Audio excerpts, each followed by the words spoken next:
Yop tout le monde, c'est Yanslo et on se retrouve aujourd'hui pour le vlog numéro 24. Hey, moi c'est Yanslo, je suis youtubeur et écrivain et je vous partage mon quotidien tous les jours dans mes vlogs. Alors c'est parti pour un nouveau numéro.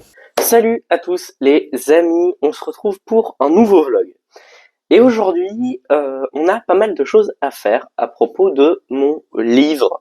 Et oui, comme vous l'avez peut-être remarqué, mon livre sort dans un peu plus d'une semaine et donc il nous reste quelques dernières petites finitions à faire. Mais pour vous parler de ça, on va aller par là. Peut-être que certains d'entre vous s'en rappelleront, mais il n'y a pas si longtemps, on a parlé des droits d'auteur. Et oui, d'abord, à propos de moi et de mon livre, forcément, je voulais savoir quelles sont les conditions pour avoir des droits d'auteur sur mon histoire et le titre de mon œuvre, mais aussi à propos d'autres choses, à propos des polices d'écriture.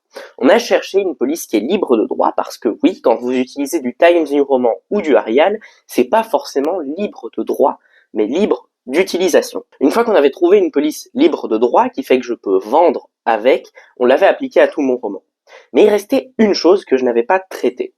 Vous savez, dans les romans, quand on lit parfois, on a des petites transitions, souvent représentées par des étoiles, quelquefois par des symboles un peu plus complexes. Ces transitions, elles sont nécessaires, par exemple, pour quand un personnage va dormir et qu'il se réveille, ne pas avoir un suivi de texte qui est étrange. On dort pas et se réveille en une seconde, et donc on marque une transition par une petite étoile. Ça peut être un sommeil, quelques jours, quelques mois, une année complète, ça dépendra.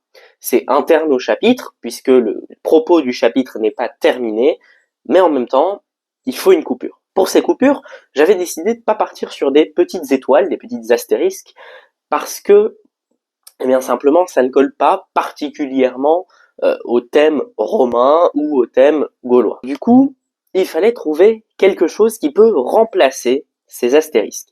Alors j'étais parti sur l'emoji amphore. Alors voici un exemple d'emoji amphore. Voilà, c'est un emoji comme un autre, alors il est pas souvent utilisé, ce que je peux comprendre, mais il est là. Et question légitime que vous pourriez vous poser, l'emoji amphore, qu'est-ce qu'il a comme problème? Eh bien, le problème, c'est que l'emoji, il est soumis aux droits d'auteur. Et oui, eux aussi sont soumis aux droits d'auteur. Les émoticônes et emojis qu'on utilise tous les jours sont libres d'utilisation, mais on peut pas vendre un produit sur leur unique base, à moins de les designer nous-mêmes. Alors, qu'est-ce que j'ai dû faire? Eh bien, pendant que je ne vloguais pas, j'étais occupé à faire autre chose, j'ai designé moi-même un emoji amphore. Alors, c'est pas du grand art, je suis pas graphiste malheureusement, mais j'ai fait ceci. C'est pas incroyable, mais au moins c'est libre de droit et c'est correct. Ça ressemble à une amphore. Et je l'ai mis dans le texte, mais uniquement dans le texte du brochet. Et donc on va commencer aujourd'hui par le mettre dans le texte du livre relié, mais aussi de l'e-book. Vous êtes armé de votre plus belle plume d'oie et de votre meilleur encrier, alors c'est parti, on commence à travailler.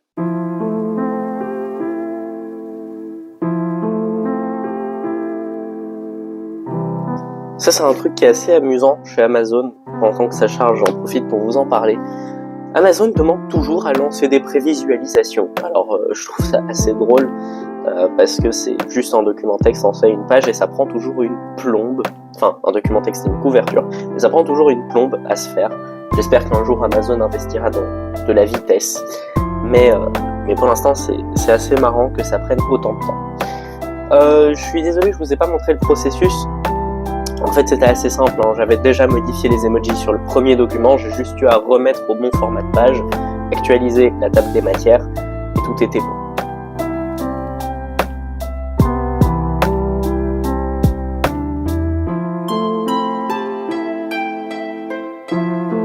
Moment fatidique. Contrôle qualité est bon. Donc ce qui veut dire que normalement tout est bien placé. Je vais juste aller chercher une amphore pour vérifier ça. Donc là évidemment vous avez un peu de flou. Bah voilà, j'ai eu des amphores. Ok, elles sont bien placées, c'est cool, on approuve. Est-ce que je pourrais approuver mon livre s'il vous plaît? Amazon. Amazon.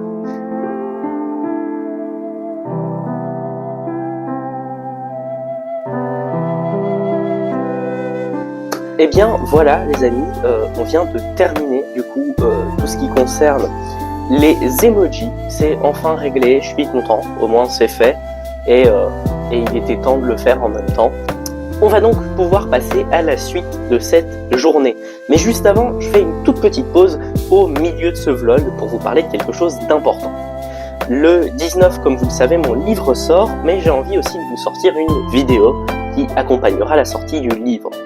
Cette vidéo, ce sera une FAQ, un peu classique pour YouTube, mais en même temps, on se rapproche des 100 abonnés, et j'ai très envie de faire une FAQ, puisque le livre sort. Alors n'hésitez pas à poser vos questions en commentaire, c'est vraiment très important, ça me permettra de construire cette FAQ et cette vidéo. J'espère que vous participerez, et si vous ne le faites pas, c'est pas très grave. De toute façon, j'écrirai probablement des questions sur le côté, afin de pouvoir répondre à quelques interrogations type que vous pourriez avoir. Bref, on va continuer cette journée, et tout de suite, on passe à l'Instagram. Pour tout ce qui va concerner Instagram, c'est plutôt simple. J'ai déjà préparé en amont hier des posts, et donc on n'a plus qu'à poster aujourd'hui un de ces posts que j'ai préparé. Alors hier on a fait un post humoristique, aujourd'hui j'ai plus envie de faire un post graphique du coup. Ce post graphique, je l'ai fait grâce au musée de Tongres qu'on a été visiter, le musée gallo-romain de Tongres qu'on a été visiter dans cette vidéo. Et donc là-bas j'en ai profité pour faire plein de photos, et on va pouvoir les utiliser pour faire de la promo. Alors, n'hésitez pas à aller follow l'Instagram, et puis nous, on va publier, c'est parti.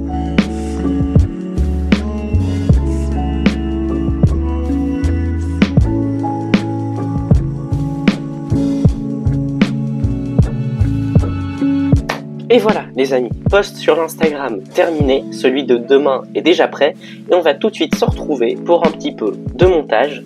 On va préparer des shorts qui vont arriver bientôt.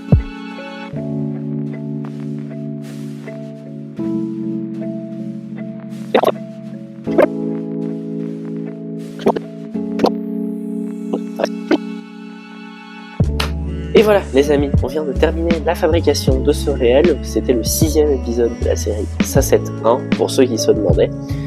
Je vais compléter la journée ici, voilà, on est en début d'après-midi, comme ça je me garde en temps aussi pour mes cours à l'université évidemment. Mais on a un petit peu avancé aujourd'hui, on a fait ce qu'il fallait. Je vais vous dire au revoir dès maintenant. Donc voilà, j'espère que la vidéo vous a plu. Évidemment, comme d'habitude, mettez des commentaires, mettez des likes, abonnez-vous, tout ça, la cloche, évidemment. Aussi, n'oubliez pas, une dernière fois, je le rappelle, de poser vos questions pour la FAQ. Voilà, ça peut être en commentaire ici, en commentaire sous le post de la chaîne YouTube, sur l'Instagram, sur les messages privés de l'Instagram. Voilà, la manière importe peu. Ce qui compte, c'est vraiment les questions. Donc voilà, sur ce, je vous souhaite une bonne fin de vidéo. Stay on slow. Tchuss.